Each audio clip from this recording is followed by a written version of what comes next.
Okay, be honest with yourself for a second. Have you ever felt like you're just sitting in a waiting room watching your own life pass right by? You know the feeling. You wake up late, start doom scrolling.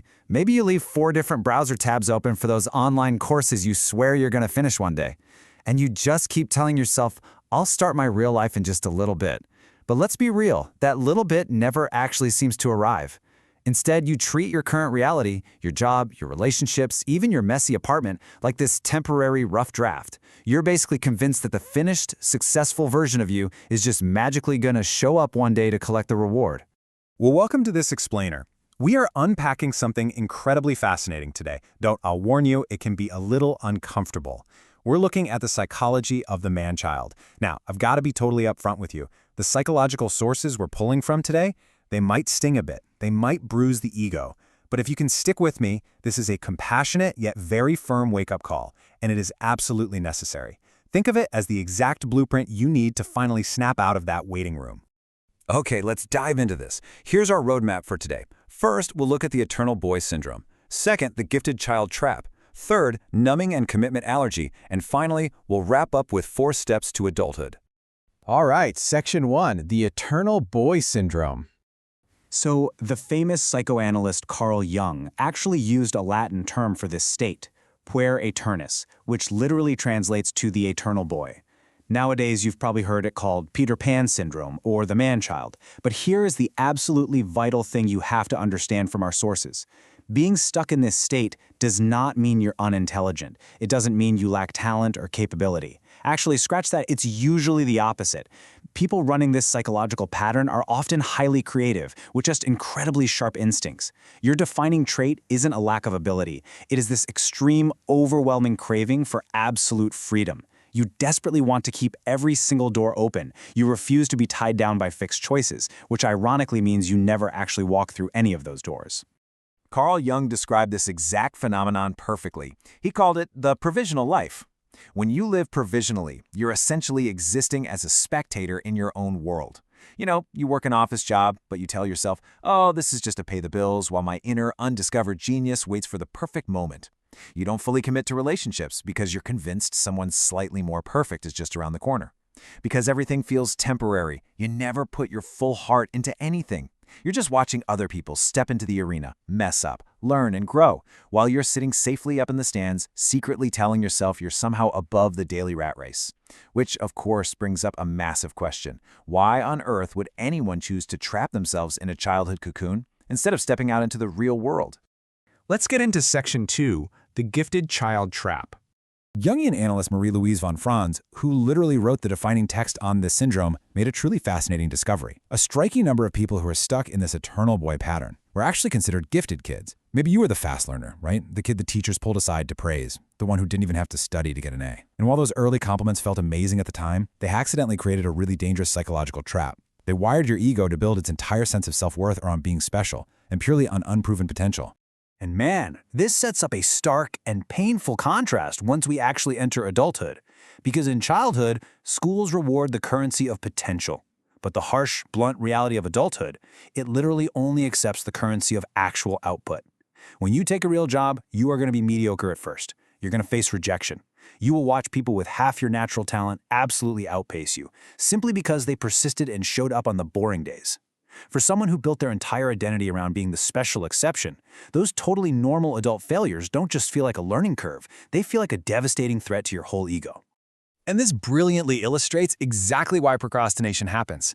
We're so quick to mistake procrastination for laziness, but the sources point out that it's actually psychological armor. It's a defense mechanism.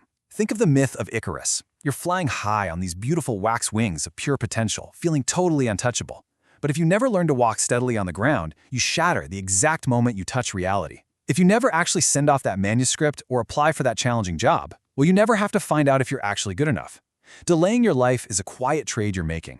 You are trading a real shot at success for the guaranteed comfort of unproven potential. So what happens when the gap between this grand fantasy in your head and the reality of your stagnant life keeps getting wider? That brings us to Section 3, numbing and commitment allergy. When reality starts ringing the alarm bells, the eternal child doesn't step up and solve the problem. They find a psychological anesthetic. They usually fall into 3 toxic traps. First up is numbing awareness.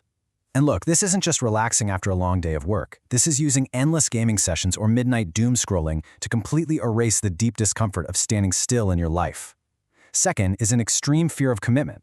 You might find yourself suddenly cataloging a partner's minor, trivial flaws right when things start feeling permanent, literally just to give yourself an excuse to escape. And third is the victim mentality. You treat every outside pressure, whether it's a tough economy or a demanding boss, like they're Captain Hook.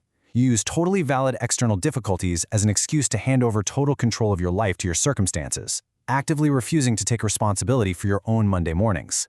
But hey, recognizing these traps isn't about beating yourself up. Sinking into a puddle of guilt won't force you to grow up. Structured action will. So it's time to pivot strongly to the solution. Let's wrap up with Section 4, 4 Steps to Adulthood. Based on the psychological frameworks we've been unpacking, crossing that threshold into reality requires deliberate, uncomfortable effort. Let's walk through 4 highly actionable steps to finally land the plane into adulthood. Step 1 requires a massive mental shift. Somewhere along the line, the man-child starts viewing responsibility as the ultimate enemy of freedom. You start believing that committing to a job or a solid routine is going to somehow kill the creative, interesting version of yourself. You have to realize it is the exact opposite. A brilliant business idea without the discipline to manage money, that's just a daydream. A natural talent for writing without the discipline to sit at a desk every single day, it evaporates into nothing. Commitment is not a cage. It is the absolute necessary scaffolding that finally gives the creative child inside you a solid foundation to actually exist in the real world. Step 2. Bravely embrace the ordinary. The eternal boy's ego kind of looks down on mundane tasks, right? They just seem way too small for your special destiny. You have to break this mechanism by starting small. Clean your room, wash your dishes, pay your bills. But here is the key. Do it in absolute silence. Do it without music or background noise playing to pull your attention away. Ground your mind back to the earth. Interacting with the boring, everyday reality of life proves to your brain that the world doesn't just stop because you're hiding from it. Step 3 is arguably the hardest one, but it's the most vital. Practice exposure therapy with failure. Since your core fear is realizing you aren't perfectly gifted right out of the gate, you have to deliberately seek out situations where you will fail, or where you'll at least be really clumsy. Send that resume to the company you're absolutely sure will reject you. Take a class where you know you will be the absolute worst in the room. Why? Because surviving a small, real failure proves to your fragile ego that it won't actually kill you. It completely strips the fear of reality of its paralyzing power.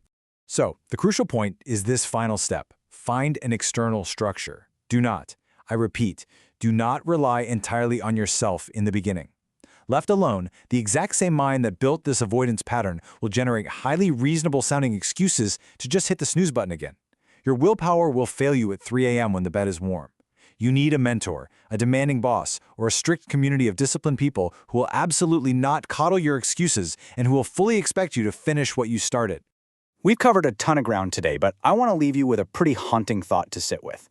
Carl Jung once wrote, "The greatest burden a child must bear is the unlived life of its parents."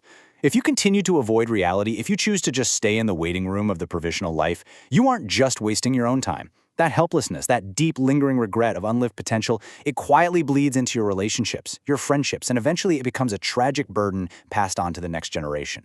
The finished, successful version of you is not going to arrive on his own. You have to go out and build him, and you're going to do it badly at first, on some totally ordinary Tuesday, with nobody watching. It's time to step out of the waiting room.